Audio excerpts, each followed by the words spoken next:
এই যে আছে, এই যে এই যে সবচেয়ে সুইট সবচেয়ে ছোট দর্শক। পরবর্তী প্রজেক্টে আমাদের বাবু ইনভলভ হবে কিনা? হতেও পারে। যদি সবাই চায়, এই সবাই ক্যামেরা যারা আছে তারা চাইলে হবে, নাহলে হবে না। সবাই কি চায়? জোরে বলো। হ্যাঁ, ঠিক আছে। এখানে দেখা গেল যে আপনি বিয়ে বাড়ি থেকে পালায় আসছেন, অপূর্ব ভাইয়ের সাথে দুটি, অপূর্ব ভাইয়ের সাথে তো আপনার আরো অনেক কাজ আছে। এই কাজটা কিভাবে আলাদা? এই কাজটা কিভাবে আলাদা এটা অডিয়েন্স দেখলে বুঝতে পারবে।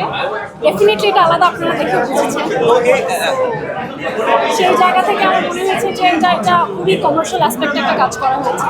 আমাদের অনেক কাজ হয়েছে, নাটকে হয়েছে, বাট এরকমভাবে আমাদের একসাথে প্রেজেন্ট করা হয়নি। So I feel like it's a very commercial way to present us. যে গানটা ছিল মায়া মায়া লাগে, মানে এটা তো আসলে মানে যে আবহাওয়াটা আপনি ক্রিয়েট করতে, এটা একদম অরিজিনাল মেইনস্ট্রিম, মানে দর্শকের মুখোমুখি এখন এই গানটা, এটা নিয়ে একটু এক্সপিরিয়েন্স দিন। অবশ্যই ভালো লাগছে, বিকজ গানটা করাই হয়েছে যাতে অডিয়েন্স ম্যাস অডিয়েন্সের কাছে পৌঁছায়, এবং সেই জায়গা থেকে অডিয়েন্স ভালোভাবে লাগছে। আর কন্টেন্টটা রিলিজের পর আরও বেশি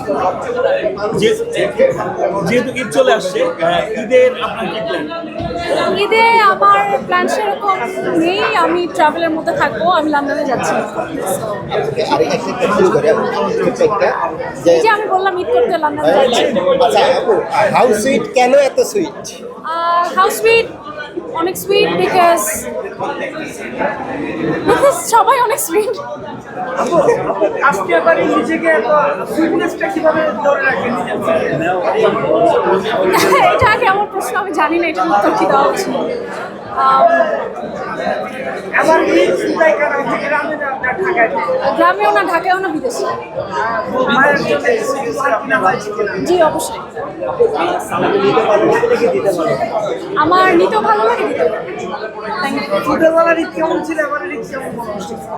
আমরা তো এখন ঈদের বিশদ ঠান্ডা খুলে বসলে তো অনেক কথা বলতে হবে, আমার মনে হয় এখানে শেষ। ওয়ালটন আবারও মিলিনিয়ার অফারে ওয়ালটন ফ্রিজ কিনে আপনিও হয়ে যেতে পারেন মিলিয়নিয়ার। মিলিনিয়ার ছড়াছড়ি দেশ জুড়ে, এটা শুধু ওয়ালটেনই পারে।